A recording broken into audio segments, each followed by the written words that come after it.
I don't know if you remember. We used to audition together all the time. I know. I'm going to talk about our lore. Okay. Awesome. I got into like commercials and print when I was like almost 4, like 3.5, 4, but like theatrical was 5. Okay. And I started at 6. And even with the documentary On Set, I think was what it was called. Yeah, the Nickelodeon Yes, thing. yes. And that was really hard in a lot of ways to watch. But also the main like villain of the whole thing, I worked with multiple times. He was just like a guy they would hire. He ended up going to prison, and then I ended up working with him again on 2 other projects later on where it had to do with children.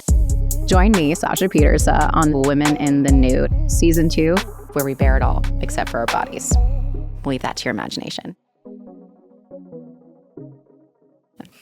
Hi. I'm so glad you're here. I'm so glad to be here. Samantha Hanratty. We're both boy moms. Yes. Which I'm a huge fan of being a boy mom. Yeah. But your son is new.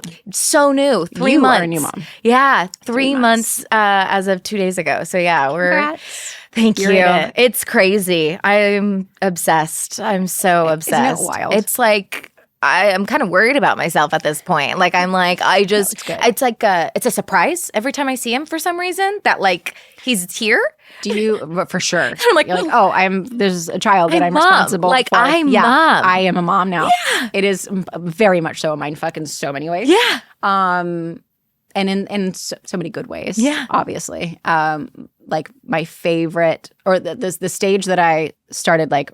It's not that I wasn't obsessed with him before, but like 3 months, I was like, oh, I love this because he's age. looking at me now and he's giggling with me and he's like, like he's able to communicate. Yeah, there's like, there's expressions. Yes. It's not just like. And it's not just like a fart, you know what I mean? Exactly. Like, I'm like, it's I'm not like, one. oh, are you pooping? Like, it's like, oh no, because you see mom, you see you recognize me. my smell. Yes. Like, oh, it's the best. He's, oh my gosh. And he's just so cool. the strongest little guy. He's so great. Is just beautiful. And sleeping. Okay.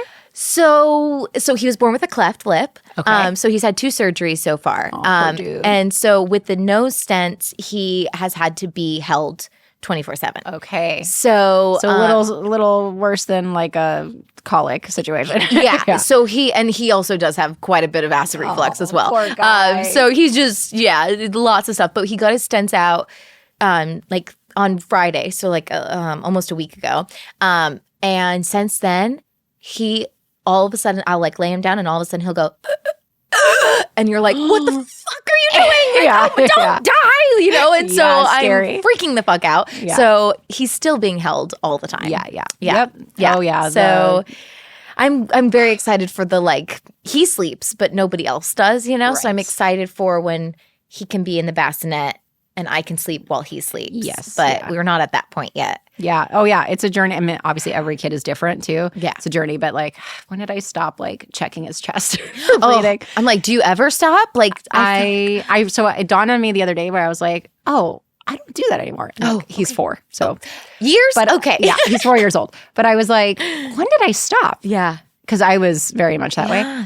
It's terrifying. I loved our baby monitor. It's the Nanit. Oh, there's a lot of different ones like that. I'm about to start the Owlet, I think is what it's called. Yeah. So the Nanit picks up, which I thought this was really cool, picks up their breathing patterns because of the pattern on the like band that goes around them. So there's no like wires or anything like that, but it's just the algorithm with I don't know how it works. No, that's cool though. And that gave me peace of mind. Yeah, I know some parents get like a little crazy with it, and like it gives them more anxiety, right? Because any little is it thing, working? Is it not working? You know? Yeah. But then it also can give you that peace. We had a scare though because it's not that we didn't put it on, but I think he rolled over in a weird way or whatever. Like I think we didn't have it set up right. Yeah. I don't remember when it was, but it was around that 3-month mark, and the alarm went off that he wasn't breathing because it wasn't in the right place. But I was like, at least it's working. Yes. At least I know. At least I know that something will go off if it's not. So that gave me a little bit of peace. Yeah. But that stage is rough. I think I probably stopped checking his chest at like a year and a half. No, honestly, I feel like I mean, I do it with my dog. So like, I feel like I'm still Are you breathing? You know, literally, I'm like, Are you sure? You Yeah, no, literally. I want to get like really close. Yeah. Like, okay. Okay. Yeah. What I've been doing, even when I'm holding him, I'll like just put my hand close by and I'm like, okay, I can feel that. It's that. But what I do still do is when he's sick, that. Oh, I haven't had him be sick yet. It'll happen Yeah, at some course, point, and of it course. is, it's sad. But that like also gives me a little bit of anxiety. But Yeah. Motherhood is it's wild. Isn't that crazy? Like, when did you start this? Like, when did you start acting? So I don't know if you remember, we used to audition together all the time. I know. I'm gonna talk about our lore. Okay. Awesome. Yeah. And I started when I was around. I got into like commercials and print when I was like almost 4, like 3.5, 4, but like theatrical was 5. Okay. And I started at 6. Okay. Yeah. So now it's like being on this side of things. Isn't that I'm weird? like, it's just, I'm like, what? That's so crazy. I like look at my mom and I'm like, how did you do it? Like, how did you?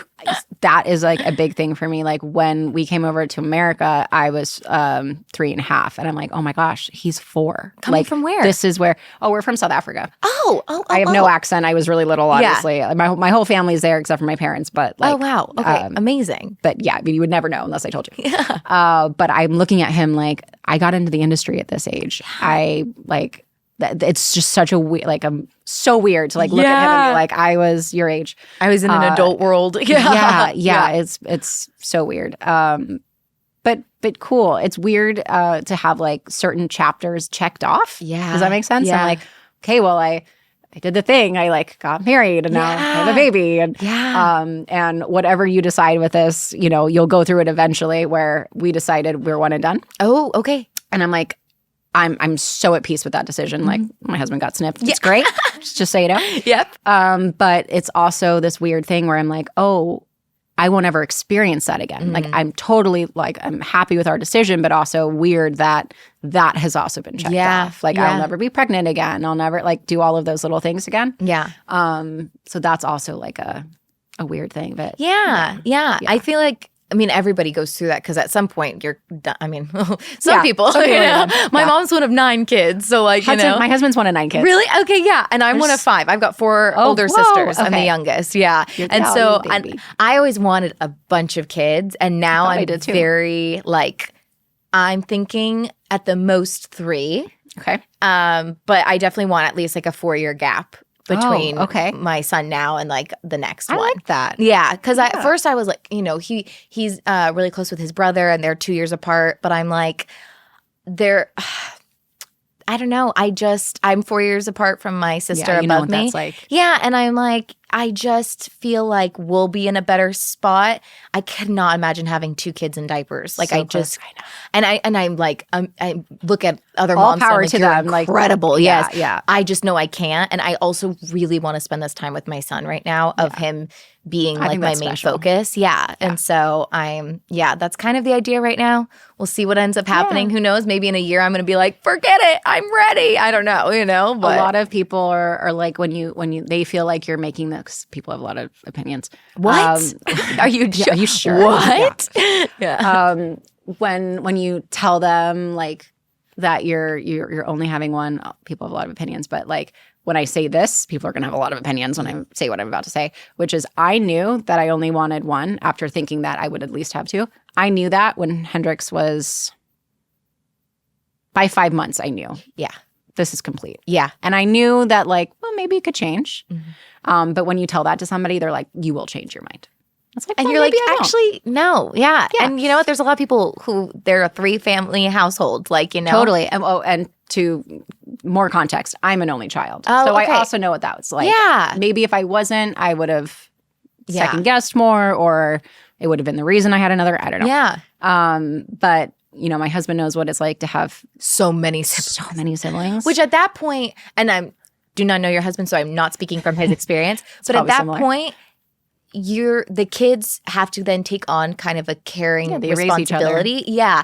And I know for myself, I don't want that for my kids. Yeah. And obviously, like an extra hand sounds nice, obviously, but I don't want that to be my baby. You know what I mean? Yeah. I don't want my 4-year-old to feel like Feel they like have you have to, that responsibility. and that's a big responsibility, you know? For And sure. like, obviously, if I'm like, oh, I got to go cook something and I'm like, okay, watch Sissy or whatever, you know what I Right, mean? right. Fine, whatever. But like, Little things like that are fun. yes, but not, hey, I'm going to go out, watch your sibling. Like, Yeah. That was the crazy. thing. Yeah. That was the thing. It's an interesting dynamic. And I think the way that we looked at it was like, we love kids. Yeah. Hendrix is a great kid, great baby. There was no like, this is too hard to have another one. Yeah. It was very much like our dynamic inevitably will change. Yeah. And that's okay. And people, you know, enjoy that. People have more kids. If we had, at the time, if we had an accident, we would have been totally fine, you know? Yeah. But it was just kind of like this decision of, like you're saying, you want to enjoy that time, right? Things will be different. Yeah. And no matter how hard you try, you cannot 100% give them the exact amount of attention. You just can't. Yeah. And that's totally okay. It doesn't mean that there's not enough love or enough No, because that's the attention. thing. I think that that's the difference between love and attention is like Right. people think like, oh, you know, I've already thought this. I'm like, there is no way I can love somebody the way that I Right. love my Yeah. son. Yeah. But I also know that when my next child comes, Your heart expands. it does. It does. It's not like a decision you made. It just does it, you know? And sure. so I think that like, but the attention part is a big deal. And like, you know, being the youngest of 5, like Right. I know, you know, and it's a blended family. My dad had 3 daughters. My mom had 1, and then they had me together. Yeah. And so I saw so many different dynamics. I saw the 3 older sisters dynamics of the Right. 3 of them. I saw me and my sister Danielle because we grew up like Closest. just like being in the same household together. And then being in LA, I also saw what it was like to be an only child Right. of being with just my mom and I. So it was like I've seen so many different types, Different you dynamics, know? which is great. Cool, yeah. actually. But I also know that like every kid is different. Yeah. And, you know, like I mean, that's the biggest thing with me and my sisters. Like we're all so different. Yeah. And they're all like somehow got just all of them got the smart gene, and then it dwindled down to me, and I was like acting. First of all, I don't believe Yeah, that. no, But in lots of ways, I can relate. I was homeschooled, you know. Yeah. I'm like, you know, my oldest sister is, she's the director over at Children's Hospital, and you know was like is a neuropsychologist, and you know the next one after that is a nurse practitioner. The next one after that's a dietitian. The next one after, like it's just like okay, all right, Smarties, like whatever. But the difference is you get to try all those characters on. I literally, that's what I say. I'm like, I get to play a doctor. Without the student loans. Yeah, exactly. So, yeah. It's different, but overall really cool. And I don't feel like I lacked anything by not having like a sibling or someone close to my age. And I think that 4-year gap is actually cool. So like my husband experienced that. They're all like 3.5 years apart. Okay. But a completely different dynamic. Yeah. Like nothing to compare. Yeah. 9 kids. It's a lot. That's a lot. It's a lot. And they kind of went in 3s. So it's funny, like your sisters, like the 3 thing is interesting. Yeah. But yeah, kids and how many or how little or none, that conversation is so interesting and messy. Yeah. And I've talked about this before on the podcast, but I've had several friends who've decided to not have kids who have then years later changed their mind and they've gotten shit for that. It's like you're so damned if you do, No, damned if you it don't. really is. It's very frustrating. And my dad was actually, we were just talking about it, about just opinions in general. And we were talking about reviews on shows and films. And he was just saying, like, there's never been a time where people are more ungrateful in life and so unhappy in themselves to constantly point at everything else. And he's They like, have the ability to now. They do, exactly. Not everyone's supposed to have a voice. Not everyone should have a microphone. right. You know, like Fair. it's true. And like, and if so, it should just remain in Live their in little your household, little- their bubble, and not necessarily. It doesn't need to be out there for everyone. And I think I learned that too, because there are times that I think I share my own opinion that I'm like. Maybe I should have just shut my mouth, and that would have been fine I too. definitely also share that, and then I decided to have a podcast. Yeah. But I completely I completely agree and understand, and I think that that's the perfect way to put it. Is that not everybody should have that microphone, right? Yeah.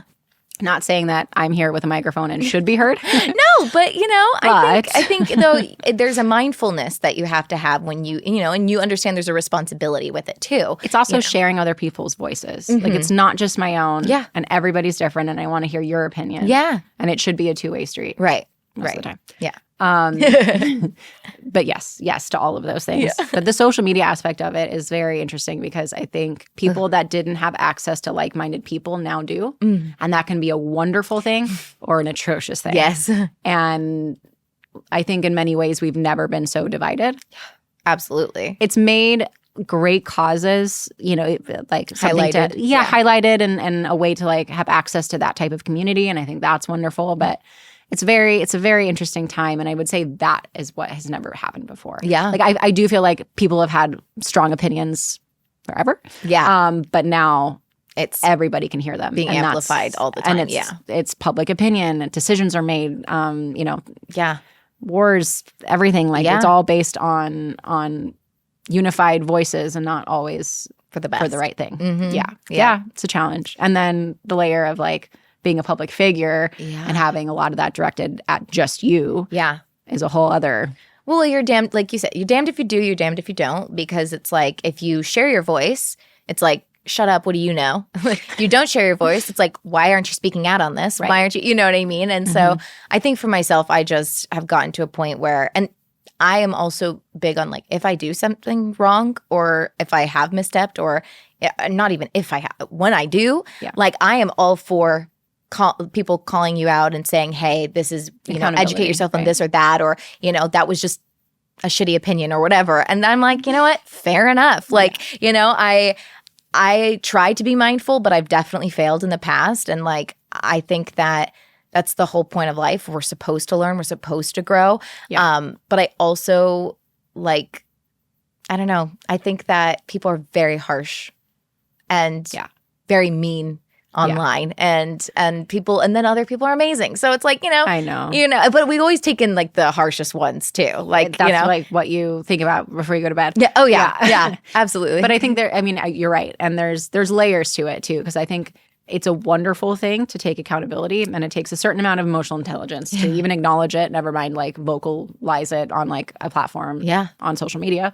But I think what's so hard is like the level of empathy. So like how and who gets that empathy. It's like, it's great that people grow and learn, but that stuff still exists on the internet. And like, how do you navigate that? And like, and that's more so what I mean by like, what's the level? Cause like, again, I definitely won't name names and I've said stupid shit. Yeah. But it's like certain things are said and you're like, I don't know, even if you've changed, if that's something that like should be out there or ever, accepted, like who gets that forgiveness? And in that way, it's a little unfair. Yeah.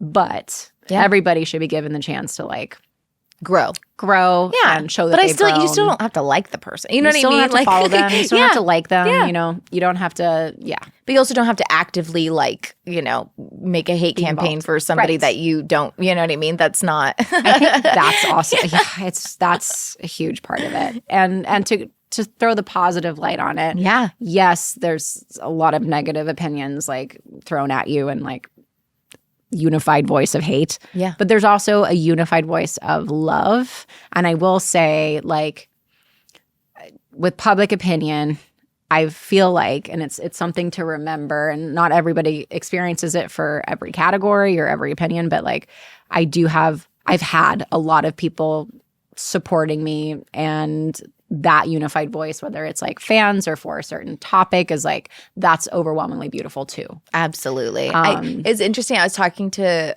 one of my girlfriends and we were talking about social media and we were talking about all this stuff. And I was like, one thing that's interesting for on like the actor side of things is like back in the day, like tabloids, paparazzi, all of that stuff doesn't necessarily, I mean, it still exists, but it's not to the same degree as it used to be, because now we get to share our own stuff on our own socials. We get to tell our own stories, and we get to investigating. But we get to share, like, nobody is going to buy a magazine of like, what did they do that day, because they're sharing it, you know? And there's something kind of nice about being able to go, here's what I'm willing to share and I'm willing to give, and having boundaries with that versus some random dude following me with a camera and you know what I mean, which never really happened to me. Thank God, but to me either. but it happened to friends of mine, and it was crazy. Like it was weird. Yeah, and it's inappropriate, and so I'm like, there is always going to be the good and bads of social media. And right now I'm having a good time. I have a good giggle on TikTok. Like I have a good time on it all. And that's the beauty. Like you're saying, you can share what you want to share. It's also the beauty of like, if there's a false rumor, being able to say like, that's literally not true. Yeah. Yeah. Hi. Yeah, exactly. Having the power right there. Yeah. I am not, doing whatever. I'm not with that, hear it from you rather than needing to try and fight it in a different way with a magazine. Right. With like a whole PR team. It's like you can just literally do it right then and there. Yeah. Whether, people might not believe it, but at least you have the opportunity to say share your voice. Yeah. It's like a complicated little bubble that we're in currently. I don't know if it'll change necessarily. That'll be interesting. Like when our kids are older, what I'm they'll like care planning about. on having just like my kid be a little hippie kid, like in the backyard, like, just running around. Access to that stuff. Yeah, I would love for it to not be, but I also know, like, as somebody who used to nanny, like, it's kind of inevitable that your kid's going to have, access to certain things. And I think about the conversations you have and the openness you have with them, and like 1,000%. Yeah. I never want my child to feel like they have to be ashamed or question if they have to, whatever, to talk to me. I'm like, I want to always create a very open household. My parents did with me. I never had to question things. I questioned things because I could. Yeah. I didn't have to think like, oh, is this okay to ask mom and dad? It was like, they're the first people you ask. Yeah. Yeah. Mm-hmm. Yeah. Love that. That's exactly what I want. Yeah. The technology thing is interesting because I've already felt the like tug and pull of that. Like the iPad and whatnot. Right? Yeah. It's like what's interesting, like that kid, every kid is different sort of thing, is that like I think kids respond to certain things differently too. I have noticed that he's already a visual learner. Yeah. And there are certain things that he loves and certain things he couldn't care less about, you know? So it's not all good or not all bad. And like Miss Rachel's a good example. Okay. He was a little slow with his speech for a little bit. Okay. And like watching Miss Rachel got him to talk more. Oh. Like it didn't matter how many times I was like trying to get him to talk. Yeah. He saw her and he saw the way that she did it and she like, made it fun and cute and songs and whatever. And then all of a sudden he's like, bubblegum. And I'm like, that's great. Yeah. And so I think it just depends on the outlet at the end of the day. And you just being aware. That's what's my going thing, on. Is like my husband and I, Hudson, have made it a point to be like, whatever we do or don't allow him to have access to, the biggest thing is that we know how to use something. Mm-hmm. Because for me, like my parents, love them, but like they didn't know what I was looking at on the computer. Yeah. They weren't like completely up to date with everything. So like, I was putting viruses on their computer because I was downloading songs on LimeWire. Like there are certain things that I should never have had access to. And I was a good kid. Yeah. Same. But, they didn't really know what I was looking at. I could have been doing lots of different things. Yeah. And that's what I'm scared of. Like new platforms that, I don't know how they work or I don't know who they have access to. That stuff concerns me. So like anything that we do allow them to have, I want to know everything about it. Right. And I think that's also really important. Hendrix has lots of older cousins, which is super cool. Yeah. But same then, same with my sisters. They all, have, we got all the kiddos around and whatnot. And And so there's a cousin that is pretty much his age, and then the rest are older. Mm. And he sees them, playing with Nerf guns and like playing Fortnite and like all sorts of stuff.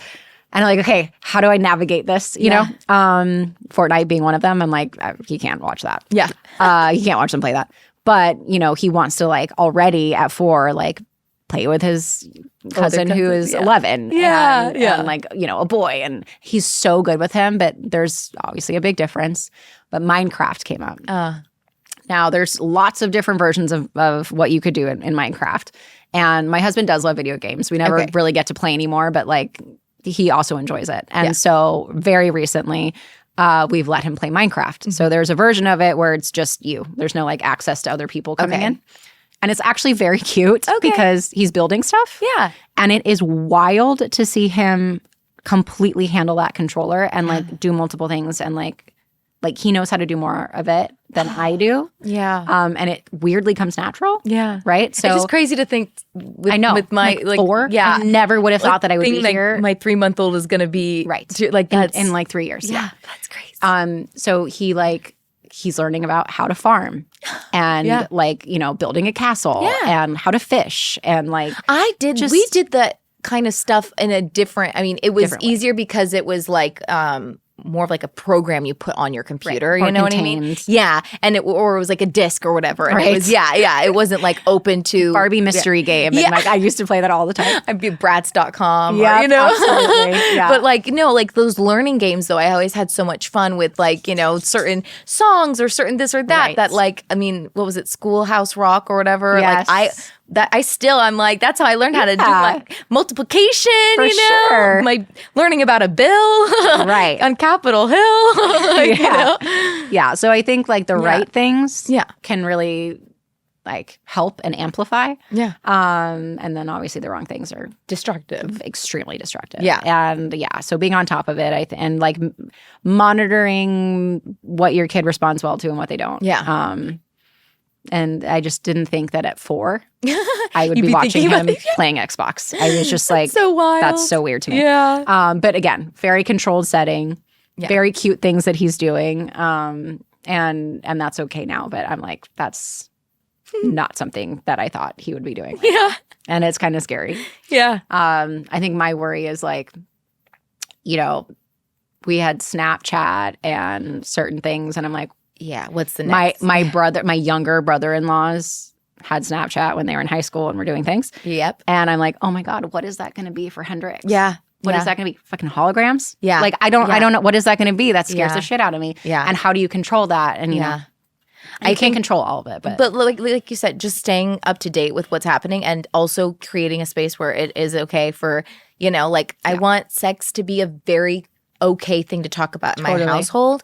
Like I think it was Jamil that said that like what was it? It was like learning about sex through Pornhub is like learning how to drive while watching Fast and the Furious, you know? And it's like it's so true. Like it's like I don't want my child to have to go online to look up something that should be talked about in a very positive light. Yeah. I want my kids to feel like, you know, they can talk to me. And like I said, like my parents always very honest, a little too honest. I literally asked my parents when I was 5 where babies came from. And my dad said, well, daddy's pee-pee one side of mommy's pee-pee. And that's how that happened. And I was like, what? You know, of course, my mom was like, what the fuck? You know, and my sister was like, you know, like it was just a whole mess. But like, I just want it to be something where, you know, you're letting your child know too, when that time does come, when things do happen, that the person that you're doing that with should be somebody you love and that you trust and that you feel comfortable with. And that person should feel so excited to do that too. And it should be something where there is never any pressure. And, you know, talking about these things that make it where it's not scary and it's not this thing that you should feel ashamed of or this or that. You know what I mean? Like there's you so just many in general things. get the wrong information about. Like, There's no heels. Sorry. I mean, unless, you know, that's later on. That's later. That's when you know more. But it is so true. Like learning through friends or learning, you know, online or wherever you're learning it from a movie, hopefully not a porn website. Yeah. That type of stuff. Like, do you want your kids to do that because you feel uncomfortable? Like, absolutely not. Like that conversation should be a two-way thing. Yeah. I found out when I knew where babies came from, I think before this, but I think it was it was 8 when I found out about what masturbation was. Because I'm dying. My mom was driving my friend and her older sister in the car. We were going somewhere. I don't know. Yeah. And her older sister, who I think was around like 13 or 14, maybe a little bit older than that, was in the car. And she started talking about masturbation. My mom was like, what the I'm dead. I'm like dead. an 8-year-old, like what? And I, of course, was like, "What's masturbation?" Yeah. And Meanwhile, so my mom, I didn't know about it until I was 8 like is 22. too young for that, right? Like 23. Yeah, you're like, how do you do it? Yeah, And literally. So, and so my mom, I don't know if it was the same day. I don't know if I'm over exaggerating this, but like I think she dropped them off and was like, "We're going to the library," and she literally got me a book and like. Knowing your body, exploration. Exactly. Yeah. Like in an age appropriate way, described it. And like, yes, I found out what that was. Yeah. I didn't start masturbating. Right. Yes. But I knew what it was, Yeah. you know? And so it was like, if that dialogue is open, then I think what we're trying to practice, even with Hendrix now, even at 4, is that if you ask us a question, we are going to give you an answer. Yeah. It'll be the age appropriate answer. Mm-hmm. It can change over time. Or we'll say, let's find out together. Like if he asks me something I don't know, I'll be like, I don't know because I don't know everything, but let's find out. Yeah. In a reasonable manner. That's it's interesting because we're starting to talk about like Santa and things like that. That I'm Santa, like, I know. Where do we go? And one thing my parents always did is if I asked, they didn't give necessarily the most logical answer, but they would just go, "What do you think?" Right. And I'd go, "Well, yeah, of course." And they'd be like, great. "Okay, well, great." Yeah, exactly. Yeah. And so I kind of, kept That's like, smart. Whereas my husband's like, "No, we're going to set this up and then he's going to see this and we're going to do his footprints and all this stuff." And I'm like, cute. It's cute, but I'm like, what a lie. And so we have our different, different opinions. You're in my husband's bucket and I'm in your. I also like, I'm going to raise our son in a world knowing at least what I believe in my faith and with God. And so I have a hard time telling you this is this guy, this is that, and then muddying one the day, waters. Yeah. But at the same time, like my husband's agnostic, and so it's like, he's gonna learn what it looks like to walk in a world with ways. Like faith, and then what it looks like to not, or to just be in a place of unknown, or whatever. And so I just don't ever want it to feel like I'm deceiving him, you know what I mean? Yeah, I understand that. And I know it's not malicious, and I want it to still be a fun thing because I loved growing up that way. And like, I love Santa. Yeah. And the Tooth Fairy. love Santa. And I mean, oh my God, when I found out about Santa, it destroyed me. I was first pissed. I was that's why I'm like, I'm scared to do that because it broke me. And then also I was like, great. Next thing you know, you're going to tell me the Easter Bunny and the Tooth Fairy are fake too. And my sister's just laughing. And I'm like... I said the same thing. I was like, so what you're saying is the Tooth Fairy and the Easter Bunny are not real? And they were like, well, yeah. Yeah. They're like, Sasha, you're 18. Yeah, exactly, right? Also, I think I was like 9 or 10, but I was pissed because all of my friends were older and they all knew and I didn't. Oh, yeah. So it was more embarrassing than anything else. Yeah. Obviously, I got over it, but you always had a bit of older friends, right? Yeah, always, yeah. How old are you? I almost forgot for a second. I'm 29. Oh, you're 20. Oh, we're the same age. We're the same age. Yeah. I don't know why I thought you were younger than me, but I don't know why because you always seemed so much older.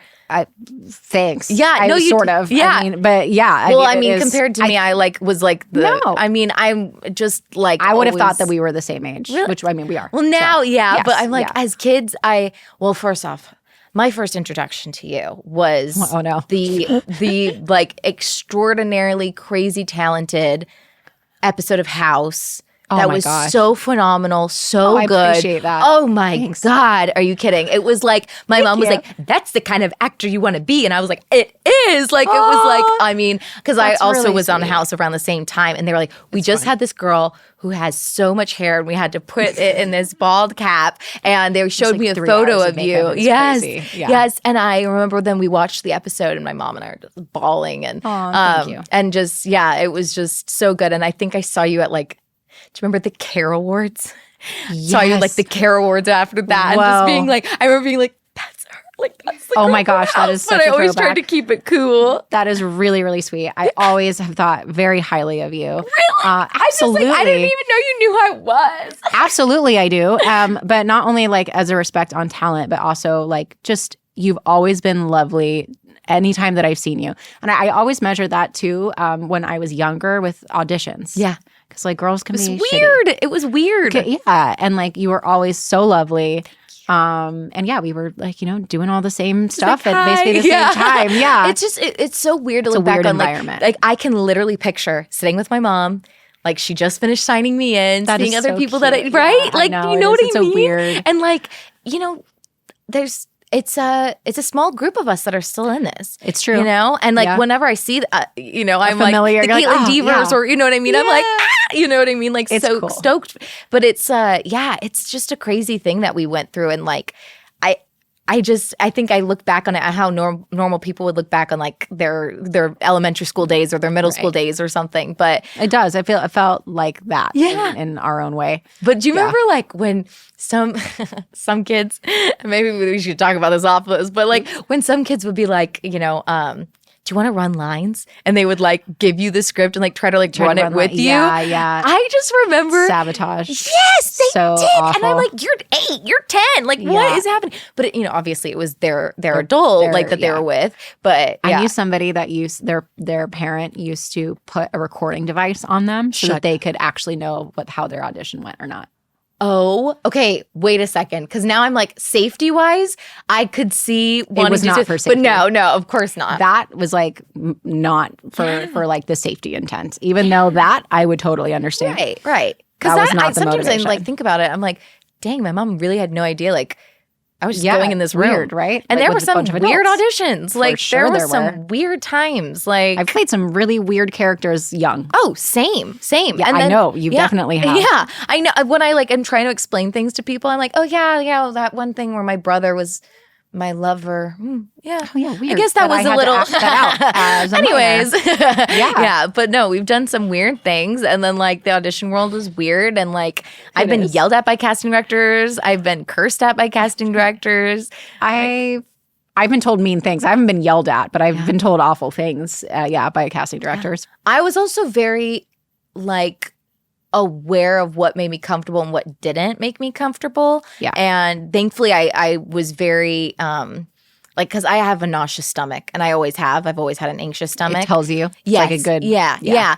But there have been times where you just want to make the audition good and you just want to make everybody happy. And I definitely think there have been times when I'm like, wow, looking back, I'm like, that was not okay or that was not weird. appropriate or, and I don't know about you, but it's very hard and very it's just overall it's just very sad when I hear about a lot of things that happened to other people when we were kids. Yeah. Because it's like I was around but I wasn't around that, and I like Yeah, I knew a lot of people that even the ones that I didn't know like later that I'm like, oh yeah, like that could have been me. Absolutely. And even with the documentary, it was On Set, I think was what it was called. The Nickelodeon. Yes, thing. yes. And that was really hard in a lot of ways to watch. But also the main, like, I'd say villain of the whole thing, I worked with multiple times. Like, and he was just like a guy they would hire. Like, and he ended up going to prison. And then I ended up working with him again on 2 other projects later on where it had to do with children. I had an agent like that. Yeah. And that was wild to me. Yeah. He was doing lots of things while he represented me. And we knew that like he was kind of off, but like he had a preference and I wasn't it.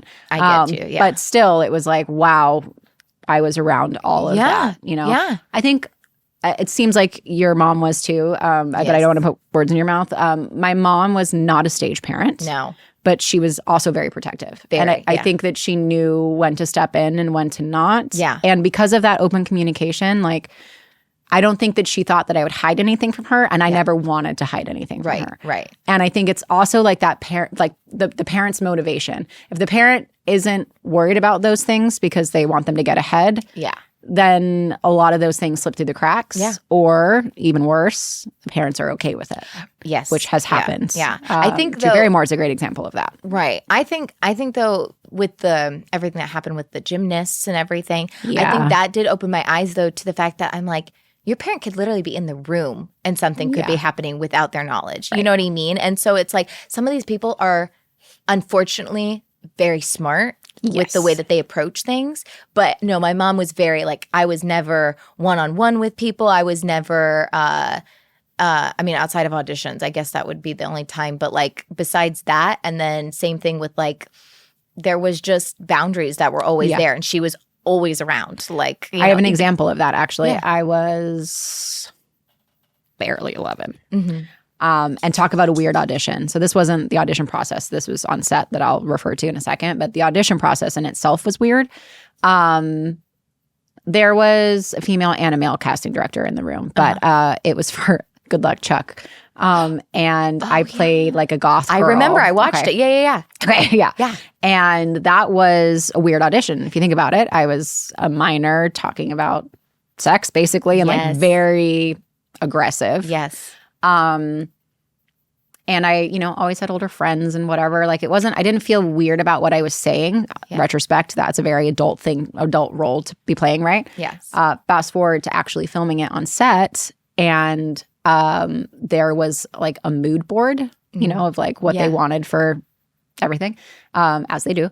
And my mom looked at it and was like, she's not going to be doing that. Like that was not something that we agreed to, like whatever. And it was basically like really intense straddling and like lots of things, like holding him down. And like, it was just things that were not scripted.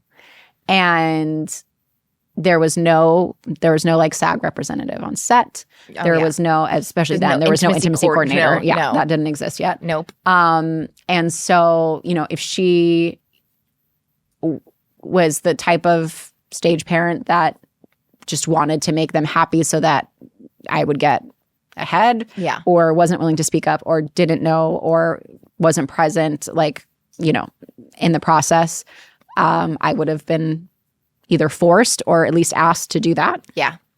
Put in a very uncomfortable position. Would have been, very uncomfortable. And look, that role was really fun. I thought the whole thing was fun at the time and still do. But like if I was pressured to do more, I don't know, like that's just wrong. Yeah. At the end of the day, I'm a minor. Yeah. Whether or not I'm comfortable with it. Right. What is that line? Appropriate. Exactly. Yeah. No, I got asked to do an audition, and my mom and I looked at it and we were like, no, I'm not going to do that. We did, we passed on a couple things too. And so we passed on it. I remember we were sitting in Patty's and we're like, we're not doing it, And so it's a restaurant. And so I'm like, we're not going to do it. Maybe like 2 weeks later, I'm doing a different film, and I'm was in wardrobe prior to it, and I'm trying on all my costumes and everything. And there, I get a call from an old producer friend of mine, and he's like, I'm doing a movie right now, and the girl that we had hired, she just timed out because it was like you can only work so many hours, and they never got to her shoot. And he was like, "Is there any way that Sammy's available that we could get her in and whatnot?" So we were like, "Of course, this is a friend of cool ours." Yeah, exactly. I have no idea what it is. It was the thing I had turned down. I get there, I look at my sides. The first thing is, "Daddy, what's a blowjob?" And I was like, "Oh my God!" My mom was like, just, and I could feel her because she was just like in this panic of like, what do you do? Yeah, exactly. Like, what is the... Yeah. And I ended up doing all of it. And there were things I look back on, I definitely am not happy with things that ended up happening with it. Like I literally asked that question while me and my family are like eating hot dogs. And then my dad takes me, puts me on his lap and starts spanking me. And I'm screaming in the camera. And then the next scene is like me playing spin the bottle with a group of people. Mind you, I'm 12. And I also was 12 looking like that. That was, I feel like that was the difference between like you, I feel like came across older, whereas I was still like looking 5. Like no, seriously, I'm still playing 17, like that it poses a challenge. Of course, yeah. And that's actually a great thing to bring up because everything that I was going out for, I would say past the age of 10 was like 2, 3, 4 years older. Yeah. So even what I was auditioning for, the content was older. I think that's why we probably stopped seeing each other at auditions at a certain point because probably. was That was a always good going thing in for you. Yeah, I mean, That's a good thing. It's up and down. In Because when retrospect, you're it's a good younger, thing. you're like, I want to wanna play do- older. Yeah, Yeah. and I want to be taken seriously and like, Yeah. whatever. But no, the trade-off is interesting. I'm like still playing about 14 years younger than what I am Enjoy right now. that. You know why? Because I had to jump. I was playing a teenager for fucking 7 years, and then it was like, you're in your 30s now. Yeah. And I was like, whoa, where'd my 20s go? Hold on. Why am I not going out for 20s anymore? That is wild. So Yeah. enjoy it.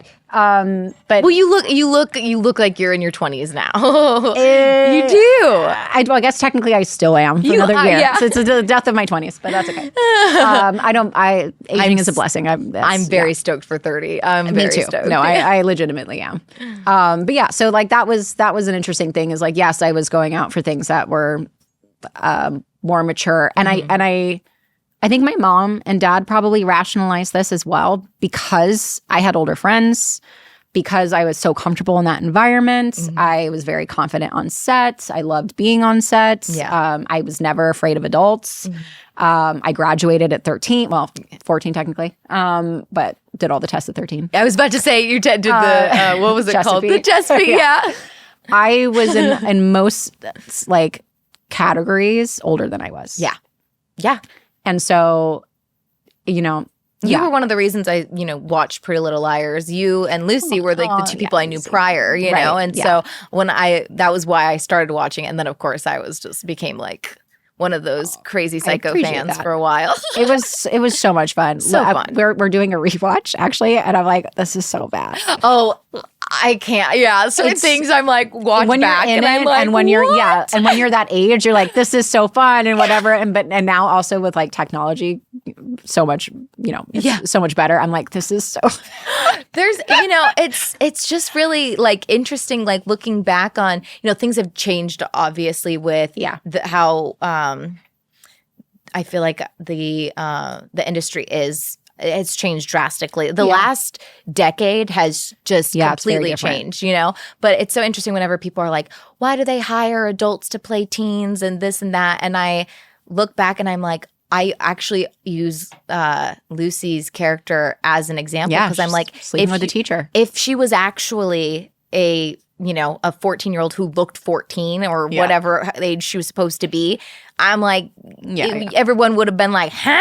Okay, you know what I mean? But I'm over here going, oh my God, there's I'm not gonna lie, I shipped it at that age because I was a teen. That's right. Yeah, of course. I mean, I love Ian. Yeah. But yeah, it's a great point. And on that point, when I got that role, we didn't know what that season was going to be like or what that character was going to be doing or anything like that. You never know anything. So I was 12 when I did the pilot. I was 13 when I did the first season. And, all of a sudden there's lots of different content that is truly written for an older, like an adult to be playing that teenager when you think about it. Yeah. And I had a very protective crew. Yeah.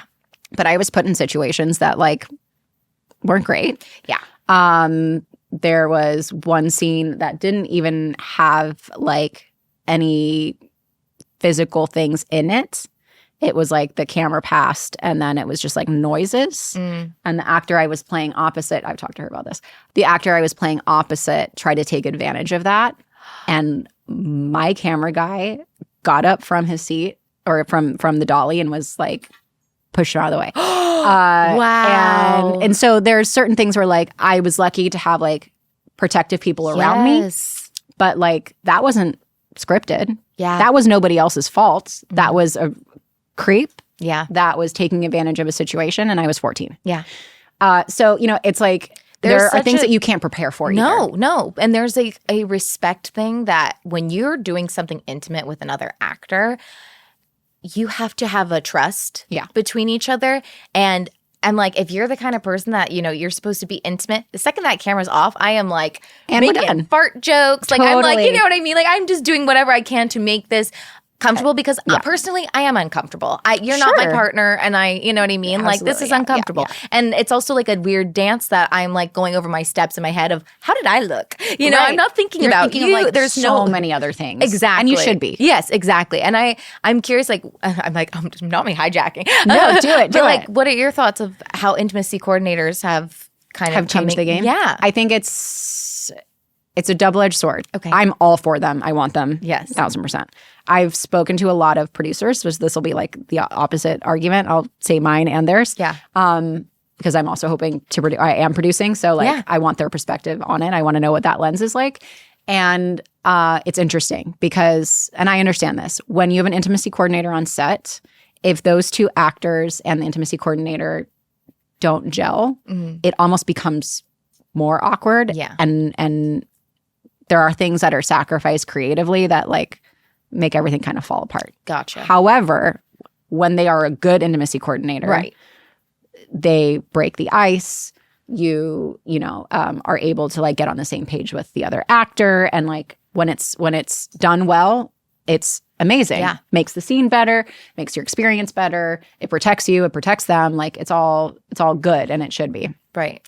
I have done roles before having an intimacy coordinator on set where I felt uncomfortable in the moment, but then again, looking back on it, was like that was not okay. And when you don't have somebody in the moment that is looking out for you, sometimes it's even hard to tell in the moment. Yeah. Like, you know, somebody else seeing that off camera being like, that was not discussed and that's not okay, or not being in your corner when you feel like you're alone in the situation or in that, you know, decision making. It can cloud your judgment. It can making people feel happy, and you don't want to be a problem, and this is the big production. Advocating for yourself. Yeah, when you don't have an advocate and you feel like you're not in the position to advocate for yourself, it becomes really complicated and sticky and yucky, and you like don't feel good about it in the end. I had this is like a couple years ago now, I did a role where it was the most physical I have ever been on camera. Okay. It was also post having my son, so it was like weird to be like this naked and on, you know, like there's so many layers to that. Like other than my husband, nobody's seen this much of my body before. And here we are. And I had an amazing intimacy coordinator. She like I will figure out a way to get her on a set no matter what, in any sort like shape or form, when it's like something like this. And she had the perfect balance of humor, which you have to have. Yeah. Also coming from a lens of director. So she would help direct the scene, and it was less about, I mean, the choreography was involved, but it was more about like, you don't have to do everything. This is what you can do to like fake it. Yeah. This is what you'll have to do to make this look right. This looks sexier. This looks more appropriate for this. This looks whatever.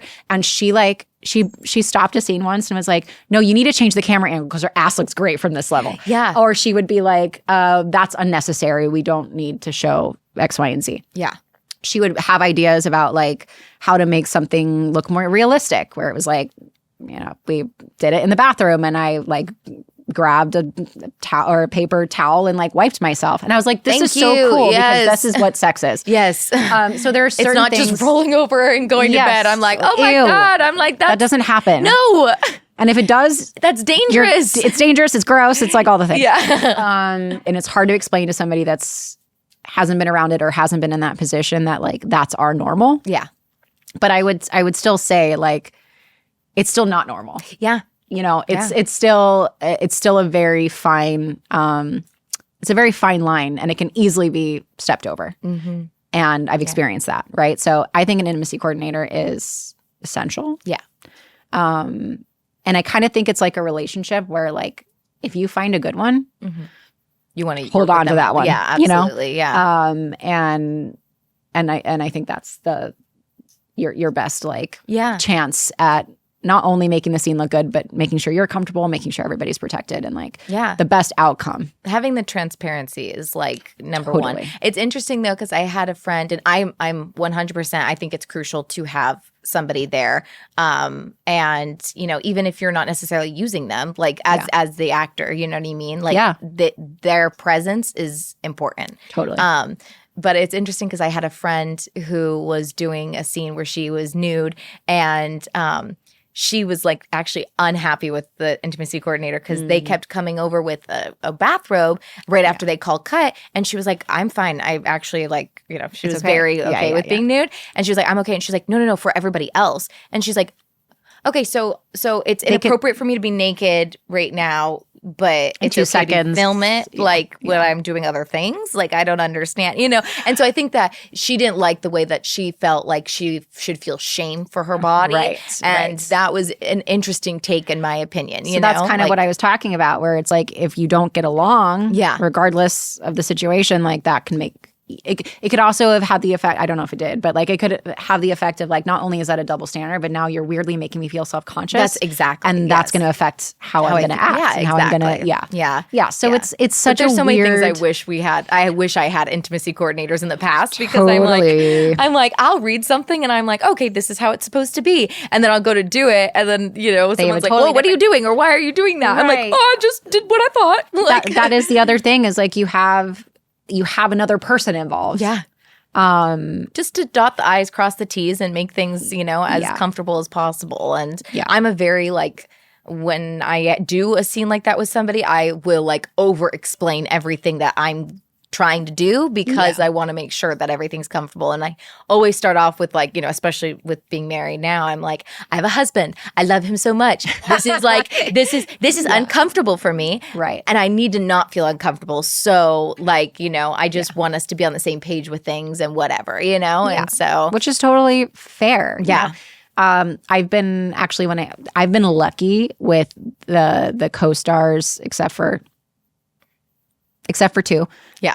I've been lucky to have like my co-star be either in a relationship or married, like a serious one. And because of that, because they're good people, there's just a level of understanding where it's like, you know, some people you have to over-explain, some people you don't. And it's like, oh, this is, it's the job, and we're literally able to just like be done with it and get it done with. And there have been times, I will not lie, like where I've met somebody and I'm like, and I've gone to the director and been like, you know what's even hotter than us kissing? Him kissing my neck and me going, I don't want to kiss him. I'm like, isn't that so sexy? Because I'm like, I can't kiss this person. There's also something so weird about a bad kisser. Because it's not like you like want to kiss this person, but it is so weird and awful when they don't know how to kiss. Yeah, and now I'm like, you're making me look like I don't know how to kiss. Yeah, it's like, this looks so awkward and so weird. I've experienced that too, where I'm like, I feel like I need to teach you how to make out. Like, and that's not what I want. I don't want to like be doing this, but also on another level, like if we're gonna do it, like let's do it right. Yeah, exactly. I don't want to have to keep filming. Exactly. So like it needs to be good. Yeah.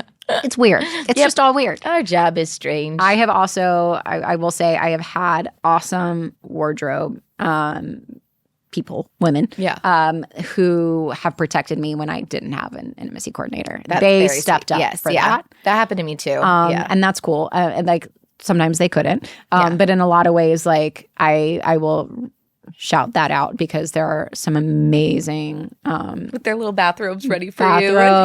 Like I've had a head of the wardrobe department be like, hey, turn that camera off. Like you're not supposed to be in here. Like I've had them like not care about like their job, you know, feeling like I would rather speak up than like I've been lucky with crew in general. I've had both with I've had wardrobe make me feel really comfortable in certain things, and then I've also had them make me feel really uncomfortable. Where I'm like, hey, my body right now is in a place where I'm just not as confident, and they're like, okay, well, we don't really care. They're like, you're gonna wear this, and I'm like, okay, my bad. I'm like, okay, so this is very tight on me, and I literally just said, like, I'm not feeling my best right now. This is not what I want to wear. But thank you so much. Well, I think that's the thing, right? Is like also advocating for yourself. Yeah. Like if we shouldn't have to in certain circumstances, but I think there's also that, like you were talking about growth earlier, where it's like, as a woman, I keep trying to better myself. Yes. And like, I think that's the thing about age. It's not about the number. It's about like, there's just certain things that happen with life experience, whether that happens to you earlier or later or, you know, whatever. I'm not going to say that I'm perfect at it, but like, I do feel like I'm at a place in my own life where I am way more comfortable advocating for myself. Yeah. And being like, no. I'm really good at advocating for others. And I'm really I've always been great at advocating for others. And then when it comes to me, I'm like, you know, but I definitely, while I was pregnant, I was the best at advocating for myself because I was like, it's not just for me. Mm-hmm. It's for him. And I need to make sure that he's safe. And I worked my entire pregnancy.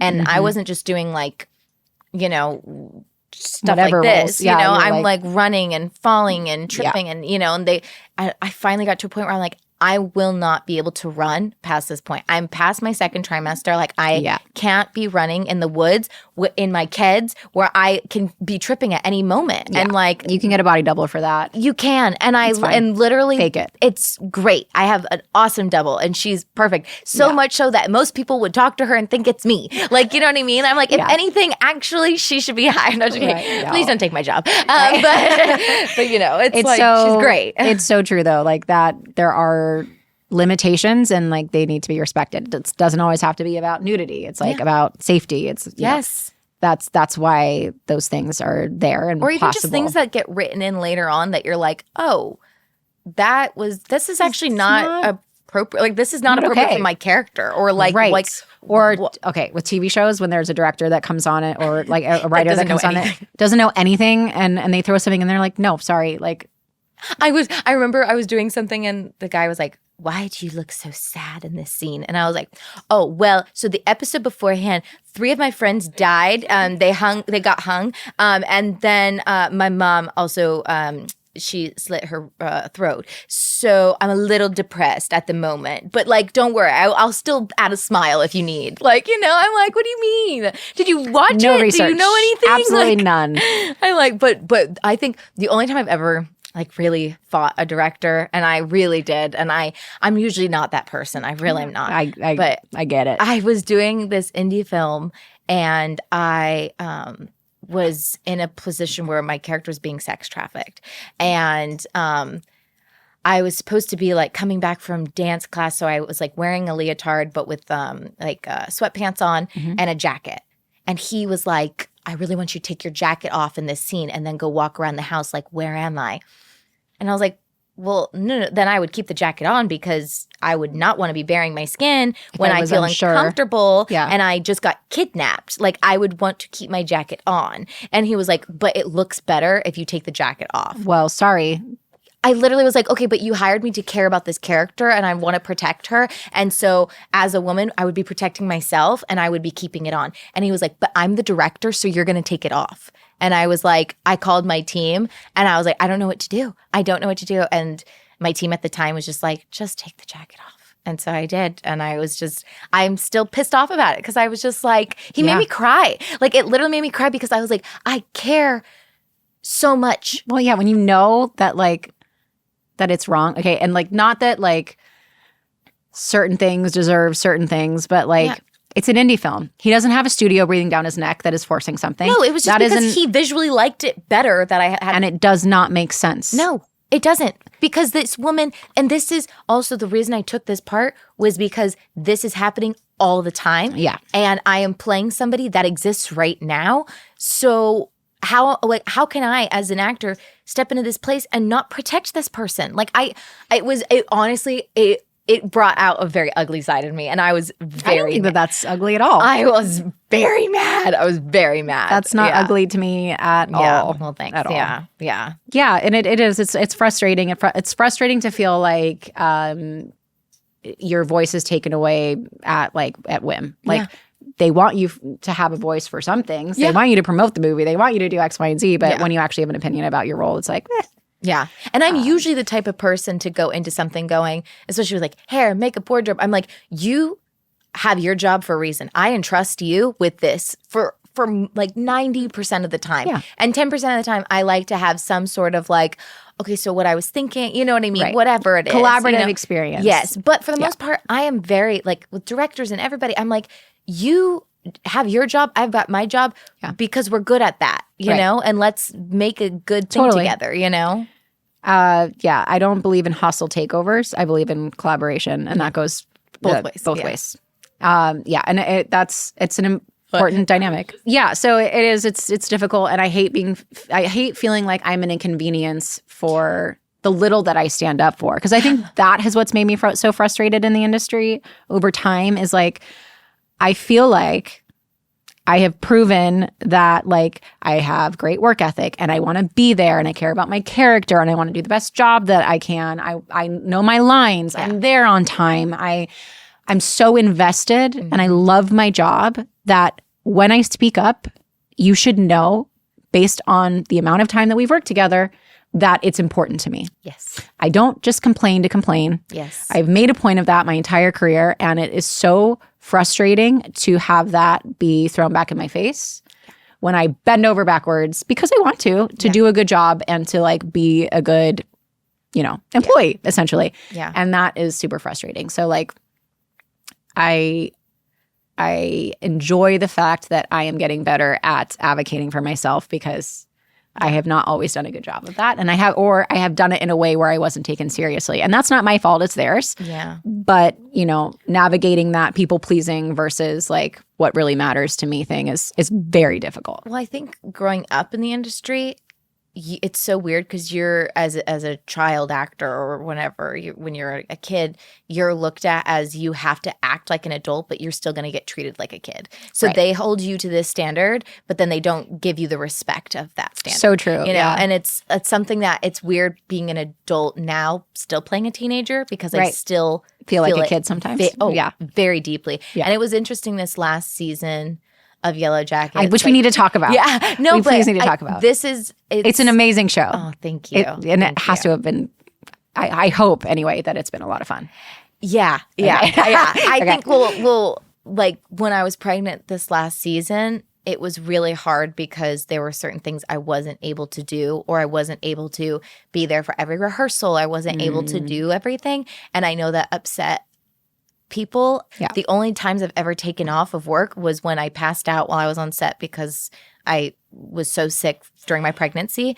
And then when I had vaginal bleeding because I was having difficulties with my pregnancy. And I was supposed to take, I think it was like around 2 weeks off. I try very hard to always make a positive work environment. And I don't always hit the mark, but I really try to like always keep energy up and happy. And I had a really bad pregnancy, and it really was pisses me off on your behalf. It was really hard, and it was really hard. And this is how pregnancy works. The next second, you can actually feel okay. That's how sickness works, and that's how our bodies are. You and I'm somebody that if I feel good, I'm not just like, okay, cool, now I feel good. No, I'm like, you're on it. Thank God, because life has been really shitty recently. Right. So when it's good, it's good. Great. Like let's make this happen. Yes. So it's that really sucks, and I'm really sorry. Thanks. It's okay. That's not supposed to happen. That's not okay. It's a hard show. It's a very hard show. Yeah. It's very like taxing, emotionally tolling, physically tolling, and we've been put in really tough situations where the first season was COVID. So then we really all only had each other and like no outside world. Like we couldn't leave to go back to California. We couldn't go back to the States. We had to stay in Canada for the full 6 months, and we weren't allowed to see anybody else. So that was really hard. Was your husband allowed to come? He came halfway through, and we kind of got to figure that out, which was great. He had to do the 2-week quarantine and whatnot. But I worked in Canada over COVID, and we did the same thing. Yeah, we were like not married, but we were common law marriage and stuff. So that's how he kind of got to. Which was great. And so he stayed with me for the rest of the 3 months. It's not that it's a crutch in any way, shape, or form. So I get angry when people put it in this category, but there is just something so like factual about this. Your body is going through so many crazy fucking things. Yeah. Pre, during, post. And it's not that I like, at least I felt this. It's not that I want like, oh, poor me sympathy. it's just like a basic level of understanding that there are things that are out of my control. Yeah. Right? And or like, don't laugh at me like when I'm like throwing up because I'm so it's not sick. funny. Like during like, you know, like it's one thing if I'm like, hey guys, this is crazy. Right. Why is And this I can laugh about this now. Yeah, of course. But like when you're crying and throwing up and you're like feeling faint and you have the medic having to come over and like do all this stuff, like it's hard enough as it is. Yeah. You know what I mean? It's like having, the last thing that you should be thinking about is like how people are feeling about you. You know, you're growing a human, or you're postpartum and your body is completely different and you're trying to figure out who you are. Yeah. And your hormones are everywhere. And I didn't have my husband. You didn't have your husband. You know, I was like, I was really. I wouldn't be able to do that. It was just really hard. Like the whole thing. And honestly, I really thought my pregnancy was going to be. I thought I was going to be that person with the glow. I did too. I did not. You know, all the things. And I was not glowing. No. If maybe some sweat. That was exactly. And I can't. I honestly look back and I forget, like, genuinely how sick I was. I was really just sick all the time and exhausted. Our minds do a really good job of, like, blocking it out. Yeah. I know. That's why I'm like, and I'll have 2 more. It is. It's like. It's crazy. It naturally does that. Yeah. Actually, it's proven that it does that on purpose. Yeah. So that we'll keep procreating. Yep. But it's not okay. Yeah. I worked with an actress who was 7 or so months pregnant and she had to do a drowning scene. What the hell? And a lot of that was not respected as well as it should have been. No. They tried to put me in a harness when I was like, in my 3rd trimester. Yeah, and I'm so glad that he's healthy and that. Yes. Yeah. I went through like postpartum depression and I did not recognize it until the cloud lifted. Okay. Which was weird. Like I also just, it's not that I guess I would be lying if I didn't say this. I didn't think it would happen to me. I never had depression. So certain that it is going to happen to me really? because I have really bad you depression. had and I've had depression most of my life, and so we actually upped my meds. You felt like it was inevitable. Yeah. So halfway through my pregnancy, we upped my meds just to get it ready, and I think I had more postpartum anxiety than depression. Like which kind of go hand in hand, but it was more of just I had a hard time trying to sleep because. I was constantly like, is the person who's holding him, are they going to stay awake? Is he going to be okay? Because he can't be laid down and, all of that stuff. Yeah. So we had the medical side of things to worry about with him. Which, by the way, you were making the best decision you could for your situation. Yeah. So, you were being a good mom. Yeah. Yeah. Sorry. Yeah. No. I mean, it's not a very fun story. It's not very eventful, but I had a really hard time processing my birth because it's not that I had like this long birth plan, but a lot of things that happened during my labor that were just not respected, and it was really frustrating. Do you mind me asking, did you have a C-section or did you? I did not end up having a C-section. Okay. It was more about the fact that both for labor, like both me and Hendrix were very healthy. My blood pressure was great. Heart rate was great for both of us. Yeah. I was planning on having him naturally. Okay. And I didn't want Pitocin unless it was absolutely necessary. Like, the only thing I asked for was the ability to try naturally unless there was something wrong. I didn't want the meconium wiped off of him. Yeah. And we had a cord blood banking thing ready. Those are my 3 things. My doctor was like, obviously, unless there's emergency, absolutely. Right. She wanted to go on vacation that night that I was, or she was going on vacation, right? Typical story. People say this happens. I was 7 centimeters when, I was 5 centimeters when I got to the hospital. And then like 2 hours later, I was 7 centimeters. So we're like, great, this is moving. Yeah. Well, yeah. I then labored for like 20 hours and they were like, we want to speed you along, sort of a thing. And I was like, but I'm having really bad contractions, but I'm handling them. Yeah. And I was really proud of myself and I was so tired, but I was like, no, I got this. Like I got in the bath, I got out. My nurses were so awful. Just like the backhanded things that they were saying, I knew you would be in the bath basically because like you can't handle it or you're going to have this baby on our clock. And it was kind of, I thought it was meant to be a positive and then it was like, knew this wouldn't happen. Or like just like the most awful things. Are you serious? I had hardly slept the night that I went into labor. Yeah. My water broke. And it was like 2 a.m. So my husband and I were already tired when we got to the hospital. We were going to wait, but then we were like, maybe we shouldn't because they always scare you with infection. And so we went to the hospital. In retrospect, could have waited a really long time before we went. That's what should have happened. And so, you know, on top of my labor being really long and intense, I was also very tired. Yeah. And so my nurse or my doctor kept leaving and coming back. And then my nurse was basically like, okay, look, you are either going to take Pitocin and get an epidural and have this baby as quick as possible, or you're going to be so tired that you're going to have a C-section anyway, and you're going to have to take an epidural and stuff anyway. So like, what do you want a vaginal birth or not? And so, you know, literally can't believe even being talked to in any way other than like kind and compassionate during this time. Well, I think that's the thing that pissed me off is like I had very simple things, and I was like, yes, very like if there was something wrong, in a heartbeat, I would do whatever we need. When you said birth plan, I was expecting you to be like this long fucking list of things. I was not that, you know. Also, even if you were. That's my prerogative, you know, at the beginning. Yeah. But like still, I was like, there's no one else birthing on my floor. There was nobody else in the hospital. They didn't need to churn this out. You know, it's COVID. It was like, you know, I could only have one person in there anyway. And I chose Hudson, obviously. And he was advocating for me to the best of his ability. And he was doing all the things right. But we were just feeling like we weren't given an option. And we could have said no, but like, we didn't know that we really could at that point. Well, no, because they basically just told you these are your two options. Which are you taking, right? And so we agreed to Pitocin, but we were like the lowest dose possible. Yeah. So they did that. My contractions got worse because it makes them closer together. But what they didn't tell me was that every 15 minutes they were upping it. Left that part out. So I got to the point where I was in obviously so much pain that I was so exhausted that it was like, okay, well, you know, get an epidural now or you're going to have a C-section basically. And so I was like, okay, I got the epidural.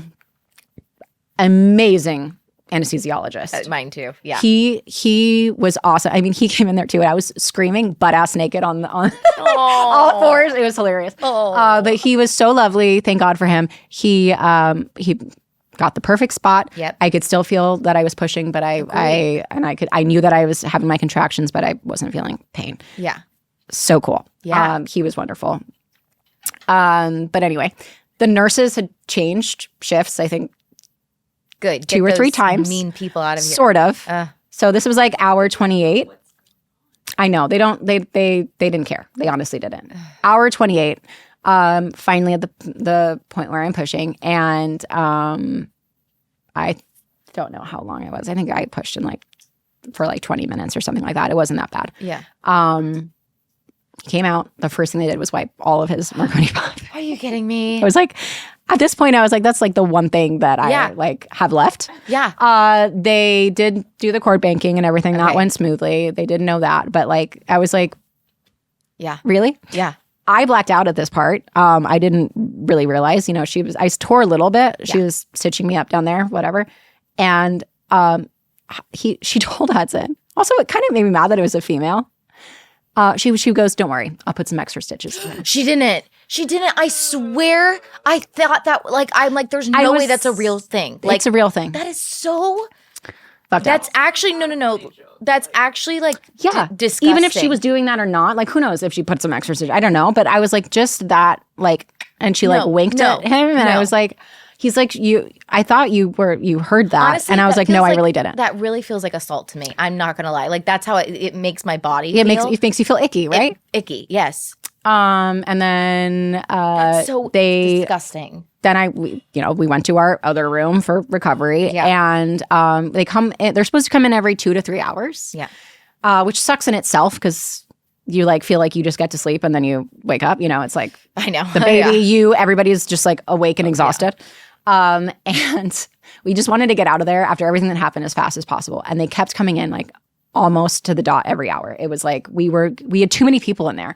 I was like, for like being in the middle of COVID and like how weird they were, like why are so many different people, not like the same nurse or the same person like coming into the room? And my husband went to go get something from the car. And as he was walking past, like some of the nurses, they were talking about Pretty Little Liars. And so all of these I was new literally nurses, going to make a joke, be like, Yeah, no. could you? my most vulnerable state, looked horrendous, felt horrendous, like my most vulnerable moment, they were coming in to just like get a look at me. I can't. And I was like, we have to get out of here as fast as possible. Yes. Oh my God. One more thing bad happened. I know. My lactation nurse came in, and I felt like I was doing it in like a sort of like a natural way. And so she was looking at how I was trying to get him to latch, and she was like, no, that's wrong. And she like moved me in a different position. Turns out she was wrong. I never latched, or he never latched properly. I tried desperately for 3.5 months. But he was, the first week when we went back to the pediatrician, he was losing weight. And so we started to supplement. Like, obviously I'm not going to not give him what he needs. Yeah. But I kept trying to like for my milk to come all the way in and all that stuff. And so my pediatrician was like, let me see how you're latching. Yeah. And I was like, this is how she told me. And she was like, do you remember her name? Because that is completely incorrect. I can't. And I was like, well, this is what I was thinking that I was supposed to do. And she was like, that's exactly what you should have been doing. So look, my milk may have never come in. Yeah. There's no way to know.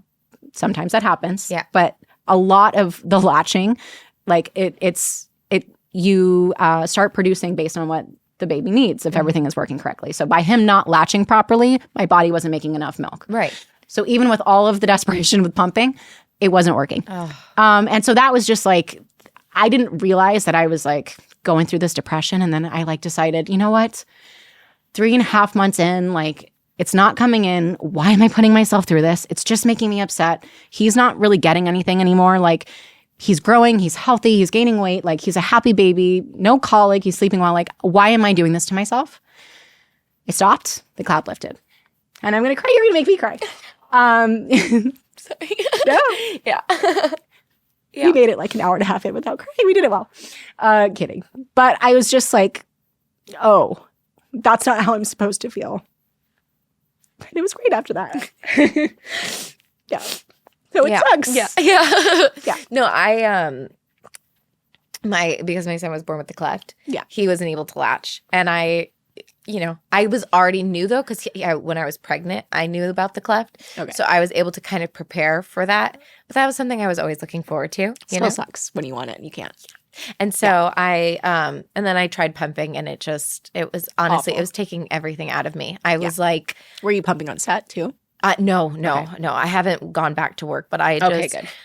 Not good, but no, yeah. No, but I only lasted for like a month and a half, and I just was like, I was talking about it with my mom because we were doing kind of like a half and half with like my milk and formula and all this stuff, and I just was like, I think the formula is better for him right now because I can't even hold him, and I was like, and I'm not having that connection with him. I'm like, I'm so tired that I can't even feed him, and I'm just over here pumped to a machine. And then by the time he finally comes to, you get that cute tissue cover. I think we need a cute like tissue cover. Sorry. Yeah. Or like I survived, Totally. But yeah, I think it was so freeing though, and so sweet when sorry to say, I had a very opposite experience. I'm glad. I'm glad. I had one of the lactation specialists one of the pediatricians that came in. He was just this kind of weird, cool dude, and he just picked up, Levi, and was just like, "This is the happy baby, and this is this, and this, and like all this stuff." And he's like, and Mom, just so you know, like when he starts to get baby acne, that is so cool because he's like, fighting off infection, and he's fighting, just like so just cute. One of those people that you just like. He loved his job. He loves his job, and he loves the resilience of babies and how amazing they are. And he was like, talking to me, and I said, well, he's not able to latch, so I ended up doing donor milk while we were here.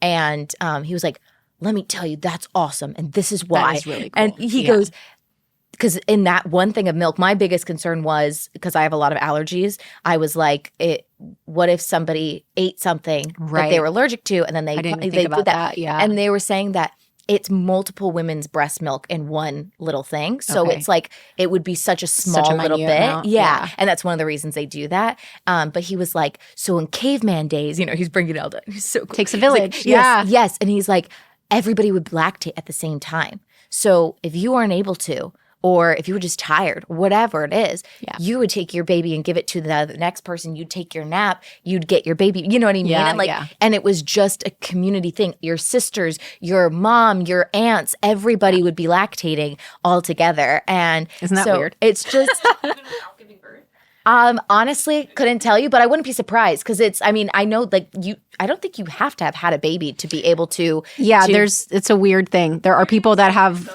gotten themselves to lactate. Yeah, right. yeah. And so I was like, it was just really nice because the way he took so much pressure off of how I felt. And he was like, you're not meant to do any of this where it's just you or just you and your husband. Right. It is supposed to be community. This is just we've, as a society. That we can do. We have to do it. And that's, and if that person could do it, you should be able to too. And it's like, maybe they struggle too. And we have no idea because you never know what's happening behind closed doors.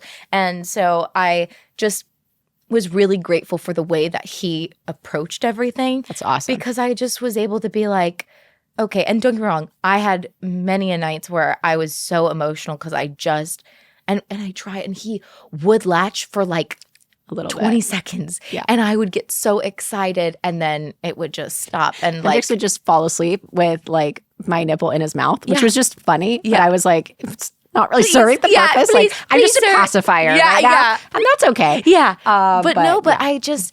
And him screaming and crying, and I would just want so badly to be like, here you go. Like, I have this thing. Like, because for so many women, it's a solve. It's like, oh, it's a comfort. And then their baby's fine. Yes. So you do. You feel. And I of course, you feel all the things of failure, this and that. But thankfully, because I do have my 4 older sisters and the 3 oldest have all had kids, they've all had different journeys with breastfeeding. And so I think that it helped a lot. But yeah, I'm so sorry for all of that. I mean, that is so unfair. It sucks, but it's, it's okay. And I think what's nice is like doing this podcast, right? Like I have empathy for that. I can relate. But it sucks. Sorry. Okay. Yeah. No, I honestly, going through it, I think I had so much expectation of things falling apart. Like I was because one of my really close friends had a very difficult pregnancy and then ended up just basically everything that she wanted did not come to fruition for what she had in mind. Yeah. And ended up having to do a C-section and everything. And so with her talking to me about it, I just tried to prepare for whatever I could. And I did, I brought electric candles. I did all this. Everything stayed in the car. Nothing ever, you know what I mean? Like, I was absolutely. Like, I want this, I want that. I want my music. I made a playlist, all this stuff. I don't remember ever putting it on, apparently my mom said I was singing. I don't remember. You're like, but blacked out. Yeah. For the full week before he came, was honestly, for the full month, I was in so much pain. He was super low. Yes, he was so low. Yeah. And so low that every time they check my cervix, they would push his head out of the way. Yeah. And I was like, he was just like. Hendrix was like that too. I was like, dude, 28 hours, really? Like you're right there. Yes. Yeah. and I know. I'm like, I can see you. Literally. And so I'm like, they kept having to give me morphine and do all this stuff when I'd come into the hospital because I was so sick. Honestly, it was a great time. I'm like, yes, it sucks, but I also was at least you had that. It was moments of relief. And then they'd give me liquid Benadryl and I would sleep and I was like, oh my gosh. I remember telling my husband, I was like, guess what? He's like, what? I'm like, I'm flying. He's like, yeah, you are, baby. I'm like, I'm flying. And I was so happy. And then I told my midwife certain things that I'd wanted, but I knew I wanted the epidural and I knew I wanted it whenever I could. Yeah. And I called my midwife and I was like, I have gone to the hospital now 4 times within the last 5 days. I am not doing well and I don't know what to do.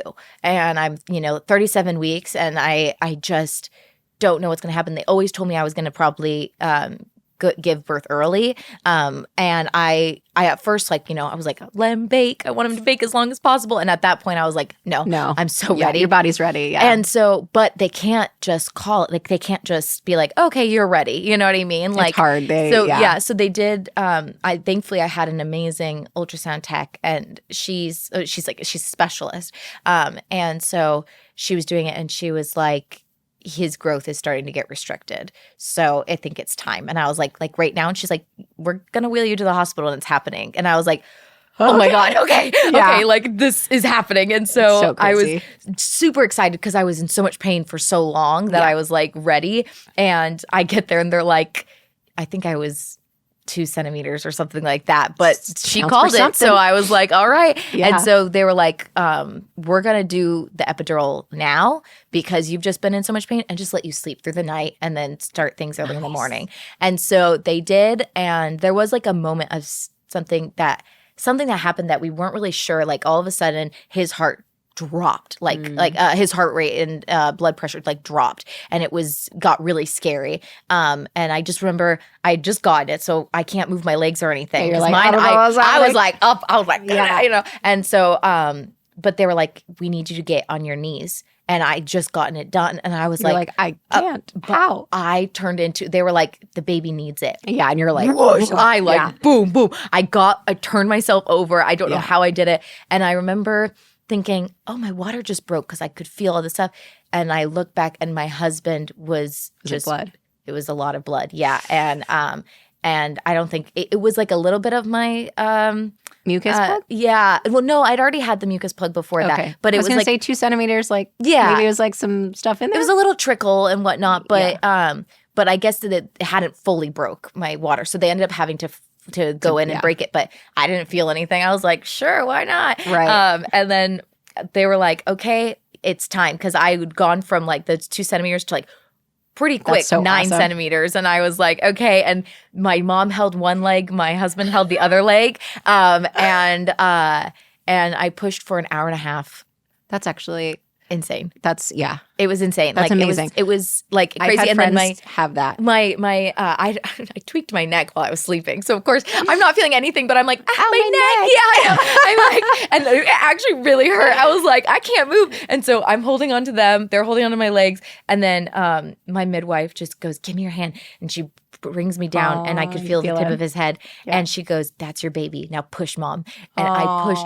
And then she pulled me forward and I pulled him up and I put him on me. That is so cool. And so it was cool, but he was purple, not crying, just staring. And I was like, why isn't he crying? So many Why isn't he crying? And then they were like, okay, we got to take him away. And thankfully they took him like right next to me. The NICU team came in. Yeah. And I didn't know that when you're on SSRIs and like antidepressants, that it's more common that they have difficulty breathing in the beginning. First. Yeah. So they had to get some oxygen. Plus, because of his cleft, same type of thing. Right. So they also had to check right away if it was in the palate. And then it was a very like timely thing because if it was in the palate, then we needed to get the umbilical cord blood because then that can help with later on surgeries. Yeah. But if not, I wanted him to take the rest of the blood. Yeah. And so it was one of those like quick call things. Totally. And I was just so like. There was so much going on, and all I kept thinking was, I just want to hear him cry because I just want to know he's breathing. I just want to know he's okay. And I was just so. And then the weirdest part of them like being like, "Okay, time to push," and I'm like, "Huh?" And they're like, "Well, yeah, your placenta." Yeah, but your placenta. I was like. I'm not gonna lie. That one I felt like You're like it's wearing off. Yes, it was just this weird thing, and I was so like, weird. "What the hell?" And that actually hurt more than me popping him probably out. Yeah. It was probably like, weighed about the same. My baby was 5 pounds. Like he was a little that's dude. Awesome too. Yeah, he was a little guy. I was a tiny baby. He was tiny, and like But I just, and then she was like. Just doing a thing, like down there, and I'm like, "What are you doing down there?" And she said the same thing. She was like, "I'm sewing you." Yeah, and I was like, "I tore," and she was like, "Not too bad, you're okay." And she's like, "I'm doing a great job." She saw it recently, and she's like, "I really killed it." I was like, "Yeah, you did." That's really cute. But it was also though in like a small town. Up north, they care more. And it was just they knew me. That's really a generalization, well, and it was it was true. And it was nice because my mother-in-law works for the hospital there, and she works with all the, the gynecologist department. So That's it was really like, I definitely was treated very well, but I also had like a lot of privilege in that with like the people I knew. Enjoy and, like, that, by the way. Don't feel guilty about that. I do. Don't.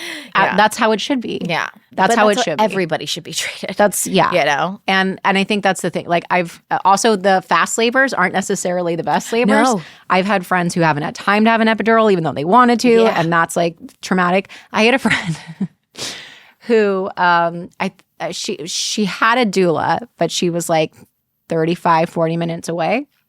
She started having these contractions and she was like, no, I think the baby's coming. And her doula was like, okay. Yeah.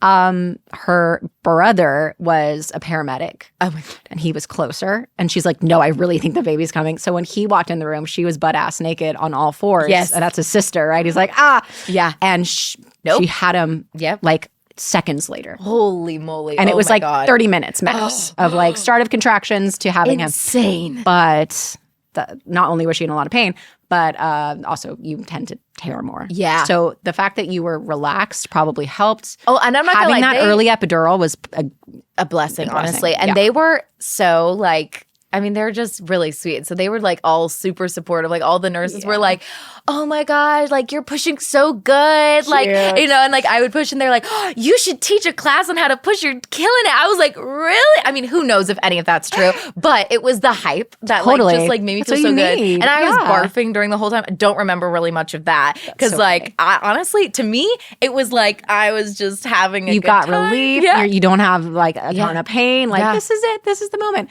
And I want that for everybody. And I asked for what's it called? I always want to say sunset hour. It's your golden hour. Oh, yeah. Yes, so I wanted like an hour in the room with him, like afterwards, just to hold him and just before, because I was afraid they were going to take him right to the NICU and like start doing a bunch of stuff. And thankfully it was just the lip. And they were like, we actually don't need to do much. Like they didn't need to take him away. And I was like, that was my biggest fear. Considering how crazy your pregnancy was. Honestly, I needed a win. I needed that is your win. That is, you deserved that win. Yeah, 1,000 times over. Thanks. But yeah, baby, like pregnancy, labor is fucking hard. Yeah. And it kills me when other women don't have that, especially if had a baby, don't have like empathy or insane. Like, or like theirs was the certain way, so they just expect that that's everybody's story, and it's or judge the decision, or like I'm like the only thing I will judge you on is if you are a piece of shit bad parent or like an abusive parent. Then you don't deserve to have a child. Or like literally made the bad decision selfishly. Right? Exactly. You don't deserve to have a kid. No. Now, everybody else. You're killing it. You're doing a great job. Great, Mom. You're doing great. Yeah. Yes, we agree. Yeah. Yeah. And one day our kids will play together. Yes. Oh my gosh, how crazy. Pretty cool. That's so cool. That won't make that big of a difference later. That's crazy. Yeah. Oh my gosh. They're going to watch this back and be like, wow, they really bared it out. They literally did. They talked about everything. They talked about everything. And they cried at least once. And just so you know, before this podcast started, you flashed me. I did. I showed you my boobs. And they're great. Thank you very much. I was a little sad because I only pumped for a little bit. And then they were there for a minute. And I was like, yes. And then they were like, goodbye. And I was like, my milk never came in. They went from here to here. Stop. I'm not fucking kidding. Stop. So I had a breast reduction. Really? I had bad diastasis recti. So I had like a 4-inch gap in my abs. But it was okay because they stitched me up or I had to go in for a surgery. Yeah. And I was like, cut the loose skin off and give me a breast reduction. Yes. And best decision ever. Oh my God. Those are things that you can't do by yourself. Yeah. Yeah. While you're in there. No, literally. Do your thing. I'm the weirdo that likes to see surgeries. Oh, okay. So I was like, can I watch my surgery? Yeah. Because they record it. And bro, that's really weird. That's crazy. No, it's okay. I've got like all the pictures from when I, Yeah. And hemorrhoids. Yeah. We talked about hemorrhoids. It's okay. Where he's like, this is already a 2-hour episode that I got it. But no, I have the pictures from my birth. Like they took them and everything. Yeah. And so you see head, and then his head just halfway out of me, and I'm like, that's crazy. It is so cool. It's so cool. My husband did say though after, because we had a bunch of family that was like, you got to watch it. Yeah. And he's like, I peeked over and I was like, I don't need to ever do that again. Yeah, no, Christian was like right there. Yeah, yeah. He was like right in the splash zone. Hudson just doesn't have his stomach for that. And That's I okay. Totally understand. That's okay. Totally understand. It wasn't, it's all good. Not problem. But we're just so cool. See. We're just so cool. Like we are. Women, it's amazing. Like what we're capable of. And it's true. It's pretty great. Yeah. Yeah. Good So job, cheers Mom. to us. Yeah, exactly. Yeah. Good job, Mom. We did it. Yeah, we did. Yeah. That's probably where we should stop. We can have another episode about hemorrhoids. Yes. Because pooping after having a baby sucks. Yes. So it does. It more does. to come. Mm-hmm. Yep. No pun intended. Oh, poops. Yeah. Shit happens. We all do it, guys. Yes. Literally. And I had hemorrhoids before. Yeah. So, Yeah. now, It happens. You'll see. Well, not you won't see it. No, okay. I'm just like, yeah, YouTube will really not allow me on YouTube if we do that. That's okay. That's okay. Yeah. Demonstrations. Totally.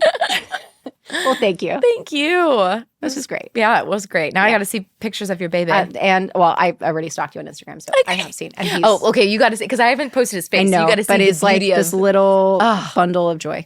Literally. There's something so cute about, like, this sounds weird, but like the back of a baby's head. Yes. Like that little. Well, because you can also like imagine the smell. I'm sorry. It's true. Baby I'm like, smell. oh my God. There's something about it. Yeah. And I'm like, is it me? And that is little, that from the inside? Like, what is that? That is so great. The pictures of babies holding like hands or thumbs, like, so you've got that. know, And it's, I got so many of that on my phone. Oh, it's just, there's nothing like it. Yeah. The whole photo album. I think I have at least over 10,000 photos of me. I had, for sure. Yeah. No, I did. I had like 12,000 photos on my phone, I think, before Hendrix, and now I've got like 80 something. I was about to say, okay, so it's ridiculous. I have 158,000. Yeah. Now expect to double it. Yeah. It's gonna get for sure. Yeah. Yeah. Okay, for reals. Okay. Bye. Oh my God.